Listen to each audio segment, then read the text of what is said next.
RCF. RCF. L'invité. Est-ce que vous aimez les maths ou pas ? Des fois, pour certaines personnes, c'est l'épreuve qu'on déteste lors des examens. D'ailleurs, cette année, aux épreuves du bac pour les S, l'épreuve de mathématiques aurait été trop difficile. Une pétition circule déjà pour dénoncer la difficulté de l'épreuve.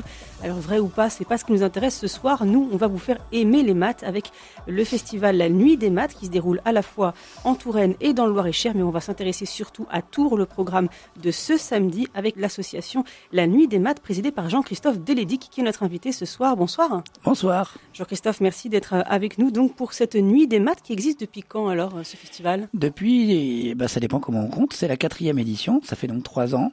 Et l'association, 3 ans et demi, on va dire, le temps de préparer la première édition. Qu'est-ce qui vous a motivé pour mettre ça sur pied ? Qu'est-ce qui motive ? C'est-à-dire que moi, je fais des mathématiques depuis tout le temps, on va dire. Je suis tombé dedans quand j'étais petit. Mon papa était enseignant de mathématiques à l'université. Il est à la retraite. Il a créé, il y a 28 ans, un jeu concours qui s'appelle le Kangourou des mathématiques, auquel les jeunes participent depuis 7 ans jusqu'à Bac+1, jusqu'à BTS. Donc, il y a 300 000 participants tous les ans. Je me souviens de l'avoir fait. Et oui, voilà. Oui. Au moins une fois. En 28 ans, il y en a qui des auditeurs qui ont dû en entendre parler, soit par leurs enfants, soit pour l'avoir fait. Et donc voilà, on fait toujours des mathématiques, des conférences, des jeux, des camps de vacances aussi l'été, des choses comme ça. Et puis là, le fait d'avoir cette idée en tête de dire que les mathématiques, c'est un morceau de la culture, on va dire. C'est une partie. Il y a beaucoup d'autres choses. Je vais pas tout énumérer, mais bon. Et donc, d'en faire un festival d'art vivant. On a du théâtre cette année au programme, mais du jonglage, des clowns, alors pas cette année des clowns, mais ça dépend des années. Le programme varie chaque année.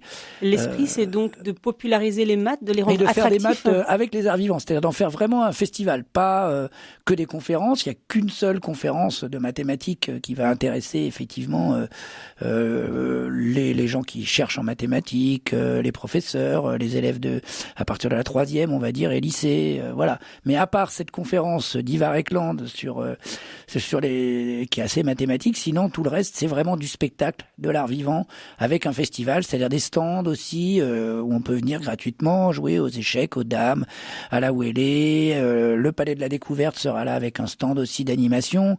Donc devant la salle de spectacle, qui est la salle Télème.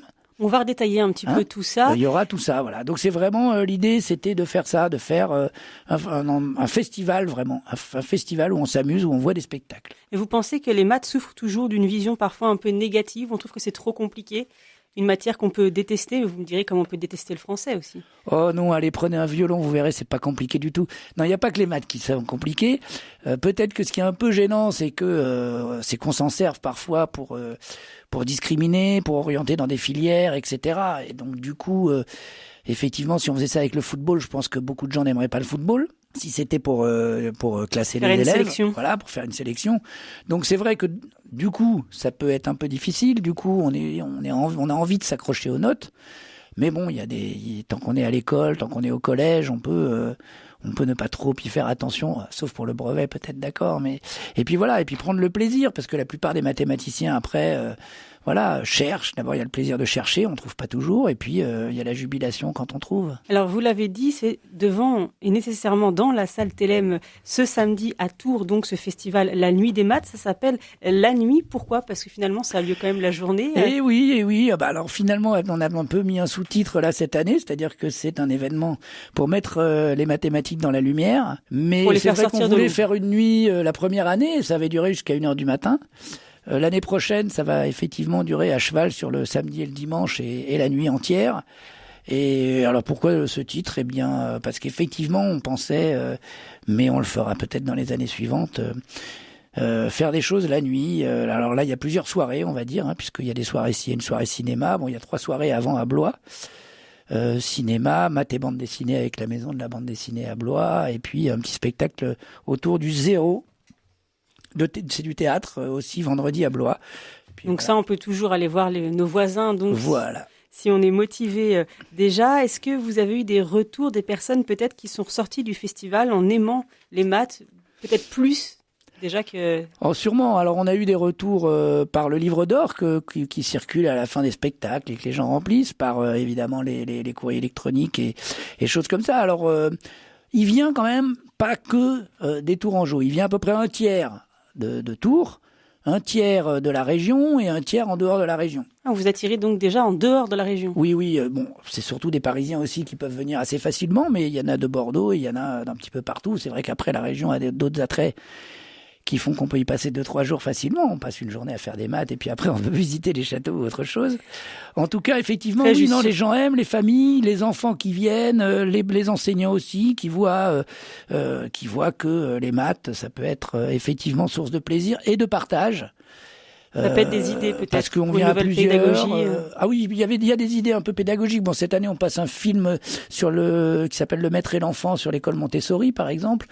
Une année, il est venu le collège de Fondette, il me semble, pour parler du théâtre algébrique. Donc les élèves faisaient du théâtre algébrique. Là, c'est un lycée de Romorantin qui fait le théâtre algébrique cette année. Et c'est quoi alors ce théâtre algébrique Là, ce sera sous forme d'un petit film qu'on va passer, mais parce que les élèves pouvaient pas être présents sur scène avec peut-être le brevet et autres examens. Oui, c'est la période des examens. Mais ça consiste à faire des équations sous forme de théâtre. Alors au début, les élèves jouent sur scène, et puis ensuite, quand ils sont devant leur copie, ils peuvent redessiner des petits personnages et puis en fait se servir de ce qu'ils ont appris en faisant du théâtre pour résoudre les équations, et ça marche assez bien. Enfin, c'est une manière autre de faire qui peut débloquer en tout cas beaucoup d'élèves, oui. De façon ludique, une autre approche. On marque une pause. Jean-Christophe Delédic, on se retrouve après pour continuer de parler de mathématiques avec ce festival La Nuit des Maths. C'est ce samedi à Tours. RCF, Catherine Ségouffin. Aimer, c'est croire en l'autre. Mais lui consacrer du temps, suffit-il à faire durer son couple? Et faut-il garder un peu de mystère pour le préserver? En cette période de mariage, quelle recette pour faire durer l'amour dans le couple? On en parle cette semaine avec le père René Luc. Rendez-vous sur RCF ce mercredi à 21h. RCF. L'invité.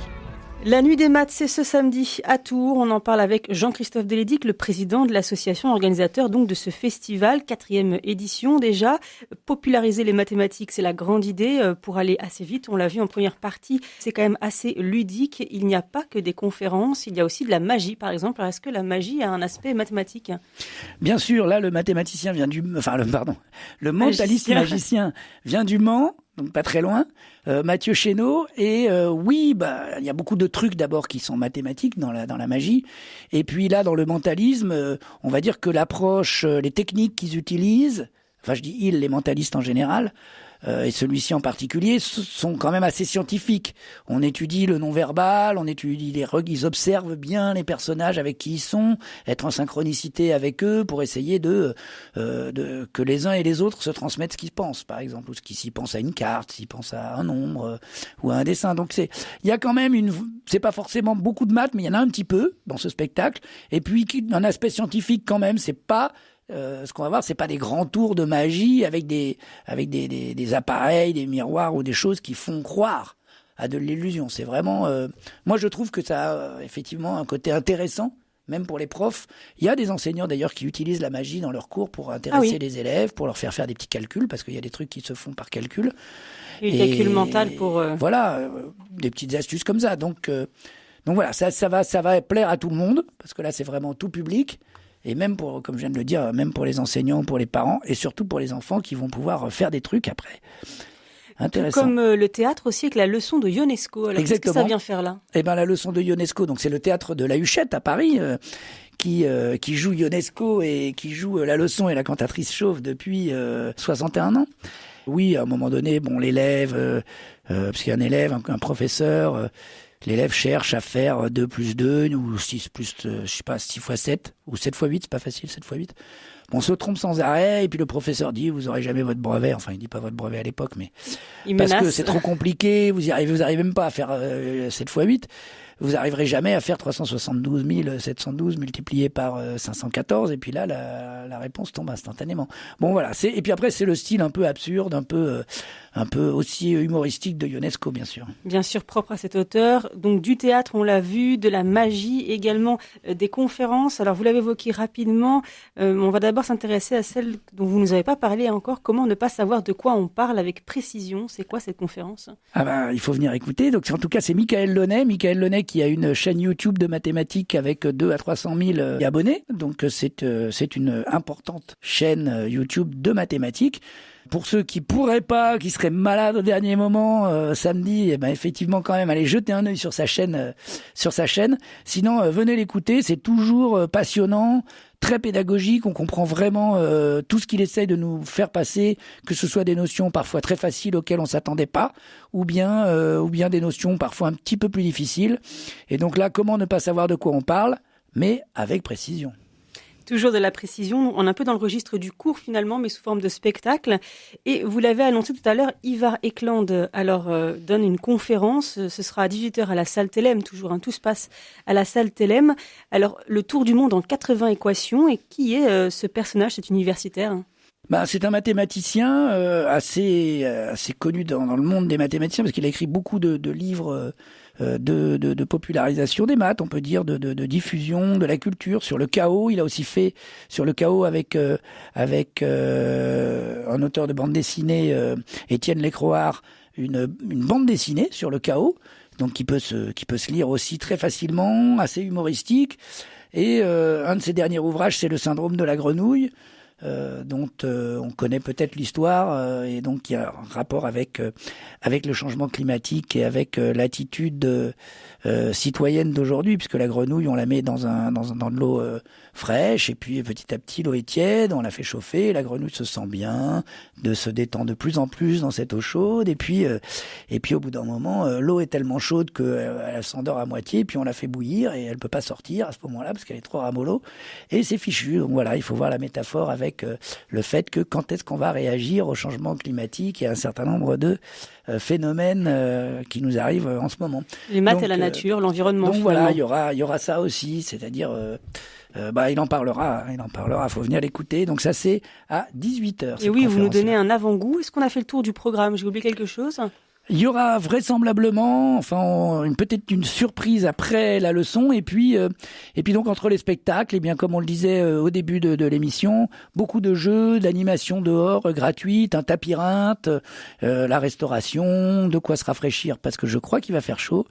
Et puis l'impression 3D, on verra donc des imprimantes en action, et puis une exposition qu'on redescendra pour l'occasion, qui a été un mois à la bibliothèque universitaire de Tours, sur les gravures mathématiques. Donc vous voyez une fleur, en fait c'est une gravure avec des courbes, et après vous regardez en bas la légende et c'est une équation mathématique, et vous pouvez trouver ça beau, soit l'équation toute seule, soit la gravure toute seule, soit les deux ensemble, en se disant vraiment c'est incroyable que cette équation donne cette forme.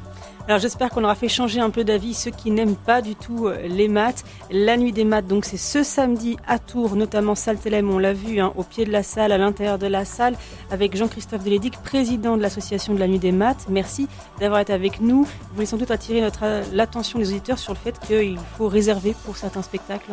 Ce serait mieux de réserver, donc vous allez sur le site internet nuitdesmaths.org et vous réservez votre place. En plus, ça sera plus rapide. Bon, les places, on n'a pas dit, mais ne sont pas très chères, sont de 4 à 10 euros. Et sur le site, donc, lanuitdesmaths.org, vous pouvez retrouver également tout le programme qu'on a évoqué. Jean-Christophe Delédic, encore merci à vous. Merci aussi.